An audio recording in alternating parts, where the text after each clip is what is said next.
आप सबको जय मसीह की। प्रभु की स्तुति हो आज के सुंदर दिन के लिए। और मैं परमेश्वर का धन्यवाद देता हूँ कि प्रभु ने आज का ये दिन हमारे जीवनों में दिया। और विशेष करके धन्यवाद देता हूँ कि प्रभु ने आज फिर से मुझे मौका दिया है आप लोगों के बीच में परमेश्वर के वचन को बांटने का। बीते हुए महीने में हमने अप्रैल में 3 बड़ी आशीषों को देखा था, जो प्रभु यीशु की जी उठने की आशीषें हमने सीखी कि वो हमें नाम लेकर के बुलाता है, विशेष करके तब जब हम निराश होते हैं, हताश होते हैं, दुखी होते हैं। वो हमें शांति देता है तब जब हम भयभीत होते हैं, डरे हुए होते हैं। और वो हमारे विश्वास को मजबूत करता है तब जब हम संदेह करते हैं। सो प्रभु का धन्यवाद हो उन आशीषों के लिए। और आज भी हम लोग परमेश्वर की आशीषों को, जो परमेश्वर हमें देने जा रहा है वचन से, वो आज हम लोग देखेंगे। आप में से बहुतों ने इस वचन को पहले सुना हुआ होगा, पढ़ा हुआ होगा, और मैं अपने छोटी छोटी मंडलियों में इस संदेश को पहले भी दे चुका हूं। तो आज हम लोग पुराने नियम से होशे नबी की पुस्तक को, होशे नबी की पुस्तक से 14वें अध्याय को हम लोग देखेंगे। और प्रभु का वचन इस प्रकार से कहता है, जब हम लोग प्रभु के वचन में देखते हैं कि संपूर्ण पवित्र शास्त्र परमेश्वर की प्रेरणा से रचा हुआ है। तो जरूरी है कि हम लोग परमेश्वर के वचन के हर हिस्से को पढ़ें, हर हिस्से से हम लोग परमेश्वर के वचन से सीखें। सो 14वां अध्याय हम लोग आज पढ़ेंगे, और इसकी पहली आयत से लेकर 9 आयत तक, यानी कि पूरा अध्याय मैं आप लोगों के लिए पढ़ूंगा। हे इज़राइल, अपने परमेश्वर यहोवा के पास लौट आ, क्योंकि तूने अपने अधर्म के कारण ठोकर खाई है। बातें सीख कर और यहोवा की ओर लौट कर उससे कहे, सब अधर्म दूर कर, अनुग्रह से हमको ग्रहण कर, तब हम धन्यवाद रूपी बलि चढ़ाएंगे। अशूर हमारा उद्धार ना करेगा, हम घोड़ों पर सवार ना होंगे, और ना फिर अपनी बनाई हुई वस्तुओं से कहेंगे तुम हमारे ईश्वर हो, क्योंकि अनाथ पर तू ही दया करता है। मैं उनकी भटक जाने की आदत को दूर करूंगा, मैं सेंत में उनसे प्रेम करूंगा, क्योंकि मेरा क्रोध उन पर से उतर गया है। मैं इज़राइल के लिए ओस के समान होऊंगा, वह शोषण के समान फूलेगा फलेगा, और लबानोन के समान जड़ फैलाएगा। उसकी जड़ से पौधे फूट कर निकलेंगे, उसकी शोभा जैतून की सी और उसकी सुगंध लबानोन की सी होगी। जो उसकी छाया में बैठेंगे वे अन्न के समान बढ़ेंगे, वे दाखलता के समान फूले फलेंगे, और उसकी कीर्ति लबानोन के दाख मधु की सी होगी। एफ्रेम कहेगा, मूरतों से अब मेरा और क्या काम, मैं उसकी सुनकर उस पर दृष्टि बनाए रखूंगा। मैं हरे सनोवर सा हूँ, मुझी से तू फल पाया करेगा। जो बुद्धिमान हो वही इन बातों को समझेगा, जो प्रवीण हो वही इन्हें बूझ सकेगा। क्योंकि यहोवा के मार्ग सीधे हैं और धर्मी उनमें चलते रहेंगे, परंतु अपराधी उनमें ठोकर खाकर गिरेंगे। आइए हम प्रार्थना करेंगे। प्रभु जी, हम आपका धन्यवाद देते हैं आज के सुंदर दिन के लिए, जो ये दिन आपने हमारे जीवनों में दिया। धन्यवाद देते हैं प्रभु कि आपका वचन हमारे लिए आशीष है प्रभु, बहुत बड़ी आशीष है प्रभु आपका वचन। धन्यवाद देता हूँ प्रभु कि आपने हमें अपना वचन दिया है। प्रभु, जब हम आपके वचन में आगे बढ़ते हैं प्रभु, आप हमारी सहायता और मदद करें।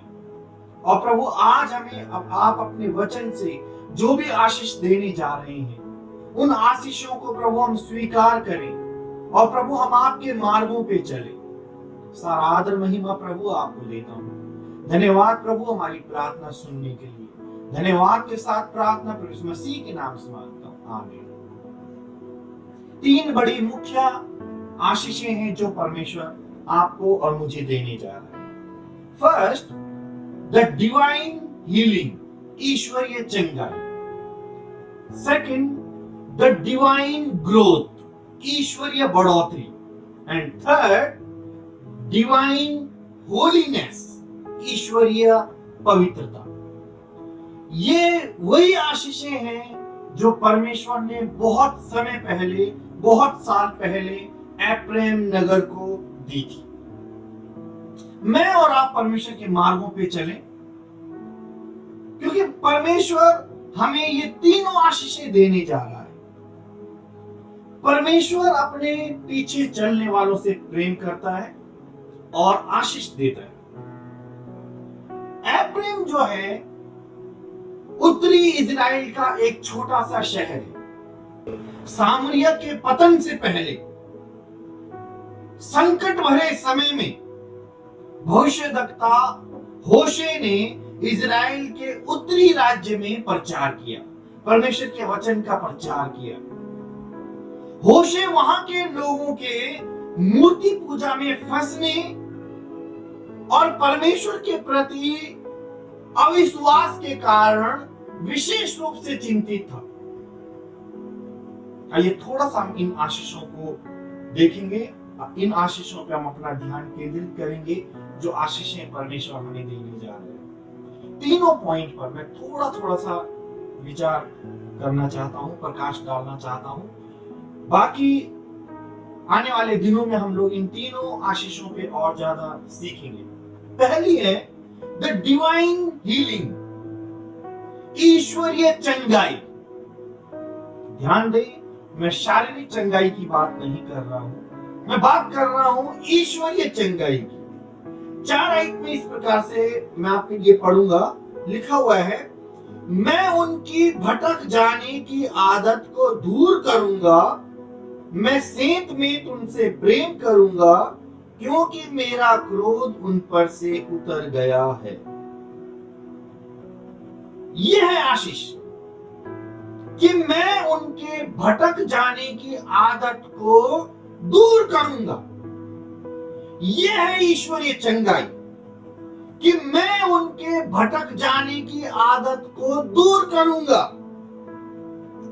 भटक जाना क्या है? प्रियो ध्यान दें, भटक जाना अपने आप में एक बहुत बड़ी बीमारी है। भटक जाने का मतलब है पथ भ्रष्ट हो जाना। कुछ लोग बहुत रो रो करके गवाही देते हैं कि मैं प्रभु से दूर हो गया था, मैं प्रभु से दूर चला गया था, मैं प्रभु से दूर हो गई थी। गवाही देते हैं और फिर कुछ दिन बाद फिर दूर हो जाते हैं। भटक जाना जैसे अनजान शहर में खो जाना, जैसे रास्ता भूल जाना। हम लोग चंगाई में अक्सर यही देखते हैं, जो फिजिकली जो चंगाई हम लोग देखते हैं, लेकिन इस चंगाई की ओर हमारा ध्यान नहीं जाता कि परमेश्वर ने मेरा और आपका भटकना दूर किया है। ये जो भटक जाने की जो बीमारी है, ये जो पथ भ्रष्ट हो गए थे मैं और आप, परमेश्वर ने इस बीमारी से मुझे और आपको शिफा दी है। अक्सर बड़े बड़े सेमिनार में हम लोग सुनते हैं, गवाहियां सुनते हैं। मैं परमेश्वर का धन्यवाद देता हूं, मैं परमेश्वर का धन्यवाद देती हूं कि प्रभु के दास ने प्रार्थना की और मेरे कमर का दर्द दूर चला गया, मेरे सर का दर्द दूर चला गया, मेरा ये ठीक हो गया, मेरा वो ठीक हो गया। लेकिन हमें बहुत कम ये सुनाई देता है कि प्रभु के दास ने प्रार्थना की, मुझे ये वचन सुनाया और मेरा भटक जाना दूर हो गया और मैं परमेश्वर के नजदीक में आ गया। आज आप और मैं अपने जीवन में जांचें और देखें कि आप अपने जीवन के किस क्षेत्र में भटके हुए हैं। होशे के समय की अगर हम बात करें तो होशे के समय लोगों ने परमेश्वर को त्याग दिया था, वो परमेश्वर जो परमेश्वर उनकी अगुवाई करता रहा, वो परमेश्वर जिस परमेश्वर ने उनकी अगुवाई की और मिस्र देश की गुलामी से छुड़ा के लेके आया, परमेश्वर के लोगों ने परमेश्वर को त्याग दिया।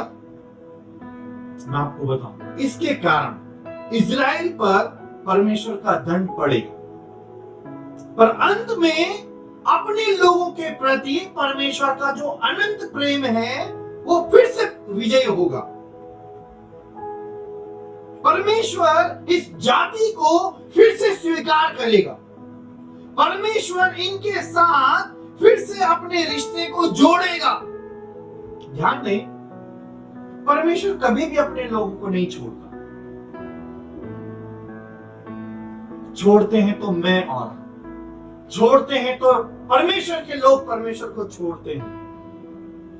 परमेश्वर के लोग विश्वासघाती बन गए और मूर्तों के पीछे चलने लगे। आज हम लोग परमेश्वर के प्रेम को देखते हैं जो बहुत ही बड़े भावुक शब्दों में व्यक्त किया गया है ए प्रेम राष्ट्र के लिए। 11:8 इस प्रकार से लिखा हुआ है यहाँ पे प्रभु का वचन, हे ए प्रेम, मैं तुझे कैसे छोड़ दूं? हे इज़राइल, मैं कैसे तुझे शत्रु के वश में कर दूं? मैं कैसे तुझे अदमा के समान छोड़ दूं, सबोयीम के समान कर दूं? मेरा हृदय तो उलट पुलट हो गया है, मेरा मन स्नेह के मारे पिघल गया है। प्रियो, यह है परमेश्वर का प्यार अपने लोगों के प्रति। यह है परमेश्वर का प्यार अपने लोगों के प्रति। मेरा हृदय स्नेह के मारे पिघल गया है। आज हम लोग दूसरी आशीष को देखेंगे जो परमेश्वर हमें देने जा रहा है। दूसरी आशीष है द डिवाइन ग्रोथ, ईश्वरीय बढ़ोतरी। ये 5 आयत से लेकर 7 आयत तक में हमने देखा और मैं दोबारा आप लोगों के लिए पढ़ूंगा। मैं इज़राइल के लिए ओस के समान होऊंगा, वह शोषण के समान फूले फलेगा और लबानोन के समान जड़ फैलाएगा। उसकी जड़ से पौधे फूट कर निकलेंगे, उसकी शोभा जैतून की सी और उसकी सुगंध लबानोन की सी होगी। जो उसकी छाया में बैठेंगे वे अन्न के समान बढ़ेंगे, वे दाखलता के समान फूले फलेंगे और उसकी कीर्ति लबानोन के दाख मधु की सी होगी। जब परमेश्वर अपने भटके हुए लोगों को स्वीकार करता है तो परमेश्वर आशीष भी देता है। आज हमारे मन में एक सवाल आ सकता है, परमेश्वर प्रेमी है इसलिए आशीष देता है, या परमेश्वर आशीष देता है इसलिए प्रेमी है? प्रियो, परमेश्वर प्रेमी है इसलिए वो आशीष देता है। ये परमेश्वर का प्रेम है इज़राइल के प्रति। 5 आयत में लिखा हुआ है, मैं इज़राइल के लिए ओस के समान होऊंगा। प्रतिफल वो शोषण के समान फूले फलेगा, लबानोन के समान जड़ फैलाएगा। होशे का इज़राइलियों से निवेदन है। निवेदन क्या है? 1 से 3 तक में हमने देखा। पहली आयत में लिखा हुआ है, हे इज़राइल, अपने परमेश्वर यहोवा के पास लौट आ। होशे निवेदन कर रहा है, इनविटेशन दे रहा है उन्हें रिटर्न होने के लिए, वापस होने के लिए। लौट आ, ये हमारे लिए प्रतिज्ञा है, आशीष है कि परमेश्वर हमारी भटक जाने की आदत को दूर करेगा और आशीष देगा। प्रियो, हर आशीष परमेश्वर की ओर से। इज़राइल के लिए क्या आशीष है? डिवाइन ग्रोथ, ईश्वरीय बढ़ोतरी। ईश्वरीय बढ़ोतरी क्या है? मैं इज़राइल के लिए ओस के समान होऊंगा, वो शोषण के समान फूले फलेगा, जड़ फैलाएगा, जड़ से पौधे फूट करके निकलेंगे, सुगंधित खुशबूदार होगा। ये मेरी और आपकी गवाही है। दूसरों के लिए आशीष का कारण होगा। 7 वचन इस प्रकार से कहता है, जो उसकी छाया में बैठेंगे वे अन्न के समान बढ़ेंगे। प्रभु के लोग दूसरों के लिए आशीष का कारण होते हैं। इतना ही नहीं, फेमस होगा, नाम ऊंचा होगा, कीर्ति चर्चा फैलेगी। प्रियो, ये है ईश्वरीय आशीष जो परमेश्वर हमें देने जा रहा है। एंड थर्ड, तीसरी, द डिवाइन होलीनेस, ईश्वरीय पवित्रता। 8 वचन में हम लोग देखते हैं ईश्वरीय पवित्रता। एप्रैम कहेगा, मूर्तों से अब मेरा और क्या काम। एप्रैम कहेगा, मूर्तों से अब मेरा और क्या काम। ईश्वरीय पवित्रता यह है कि परमेश्वर हमारे विचारों को, हमारी सोच को बदले। पवित्रता भारी पवित्रता नहीं, पवित्रता यह है कि वो हमारे विचारों को, वो हमारी सोच को बदले। और ये परमेश्वर करता है, ये कार्य परमेश्वर करता है। हो सकता है बहुत सारी बातें जो आपको भटका रही हो। याद करें उड़ाऊ पुत्र को, जो हम लोग कहानी नए नियम में देखते हैं, जो प्रभु यीशु मसीह ने सुनाई। उड़ाऊ पुत्र को एक डिसीजन लिया उसने अपने आप में, अब मैं उठकर अपने पिता के पास जाऊंगा। प्रियो, आज आपके लिए भी एक निमंत्रण है। होशे 14:1 के अनुसार, हे इज़राइल, अपने परमेश्वर यहोवा के पास लौटा। परमेश्वर प्रेमी है, इसलिए वो अपने लोगों की भटक जाने की आदत को दूर करता है, आशीष देता है। पर अंत में परमेश्वर अपेक्षा करता है पवित्रता की। 8 के अनुसार एप्रैम से अपेक्षा है कि एप्रैम कहेगा, मूर्तों से अब मेरा और क्या काम। प्रियो, परमेश्वर हमसे भी यही अपेक्षा करता है। प्रभु का वचन कहता है, पवित्र बनो क्योंकि तुम्हारा बुलाने वाला पवित्र है। परमेश्वर हमसे अपेक्षा करता है कि हम में ईश्वरीय पवित्रता हो। जो बात आज आपको उलझाए हुए, उसके लिए आप कहें, इस बात से अब मेरा और क्या काम, इस काम से मेरा अब और क्या काम। आइए हम अपने स्वरों को झुकाएं। प्रियो, परमेश्वर आपको और मुझे एप्रैम की आशीष देने जा रहा है, पर हम परमेश्वर के मार्ग में चले, परमेश्वर के मार्गों में हम चले।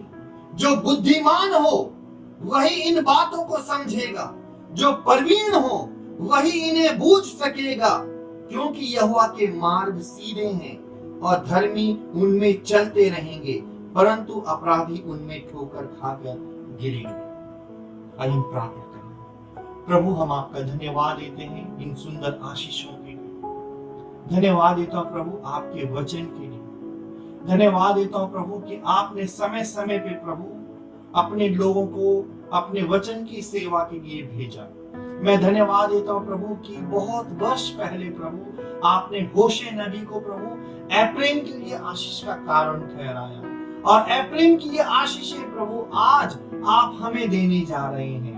प्रभु, मैं धन्यवाद देता हूं कि आपने हमारे भटक जाने की आदत को दूर किया है। आज मेरी प्रार्थना है प्रभु, हमारे देश के जवानों के लिए, हमारे देश के लोगों के लिए प्रभु जी, जो अन्य अन्य प्रकार से अपने जीवन में हो सकता है भटके हुए हो, प्रभु आप अपना अनुग्रह करें और दया करें प्रभु जी। हर एक की भटक जाने की आदत को प्रभु आप दूर करें, क्योंकि प्रभु ये ईश्वरीय चंगाई है, ये डिवाइन हीलिंग है। प्रभु आप अपना अनुग्रह करें, और प्रभु सचमुच में आप ईश्वरीय बढ़ोतरी भी आप हमें देते हैं, आप बढ़ाते हैं प्रभु जी। जिन्हें आप अपने पास बुलाते हैं उनको आप आगे बढ़ाते हैं, और प्रभु आप न सिर्फ आगे बढ़ाते हैं, आप पवित्रता की भी मांग करते हैं, आप पवित्रता की भी अपेक्षा करते हैं। और प्रभु आपका वचन एप्रेम के लिए, एप्रेम कहेगा अब मूरतों से मेरा और क्या काम। प्रभु आज भी आप अपने लोगों से चाहते हैं कि आपके लोगों में पवित्रता हो। प्रभु आप अपना अनुग्रह करें। धन्यवाद देता हूं प्रभु इस वचन के लिए, धन्यवाद देता हूं प्रभु जी आपकी सुरक्षा के लिए जो हमारे जीवन में अभी तक है। सारा आदर महिमा प्रभु मैं आपको देता हूं। धन्यवाद प्रभु जी हमारी प्रार्थना सुनने के लिए। धन्यवाद के साथ प्रार्थना प्रभु यीशु मसीह के नाम से मांगता हूं, आमीन। परमेश्वर आप सबको आशीष दे और आपके साथ रहे। आप सबको जय मसीह की। प्रभु यीशु मसीह के नाम में आप सबको बहुत आशीष मिले और उम्मीद करता हूं कि आपको बहुत आशीष इस वचन के द्वारा मिली होगी जो परमेश्वर के सेवक पास्टर अमरदीप आजाद जी ने आपको सुनाया। क्योंकि ये जो 3 आशीषों के बारे में बताया, ये आशीषें परमेश्वर आज भी हमें देता है। बस हमें उसके मार्गों पे चलना है और उस पे अपना ईमान लाना है। परमेश्वर का धन्यवाद कि परमेश्वर ने हमें ये समय दिया। अब एक गीत आप लोगों के सम्मुख हम प्रस्तुत करने जा रहे हैं जो कि हमारे प्रिय चाचा जी राजेश कुमार डुंगरियाल जी ने लिखा हुआ है और बहुत ही अच्छा गीत ये है। लिखा भी उन्होंने है और गाया भी है। YouTube पे आप इसे देख सकते हैं। हाँफता हूँ प्रभु तेरे दरस को। हाँफता हूँ प्रभु तेरे दरस को, जैसे प्यासी हिरनी रे।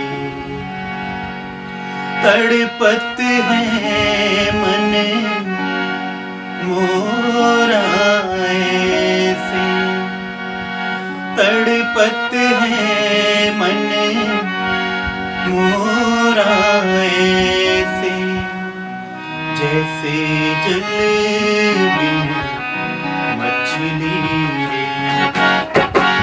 हाँफता हूँ प्रभु तेरे तरस को, जैसे प्यासी हिरनी रे। तड़पत है मन मोरा ऐसे, तड़पत है मन मोरा ऐसे, जैसे जल बिन मछली रे। हाँफता हूँ प्रभु तेरे तरस को।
मन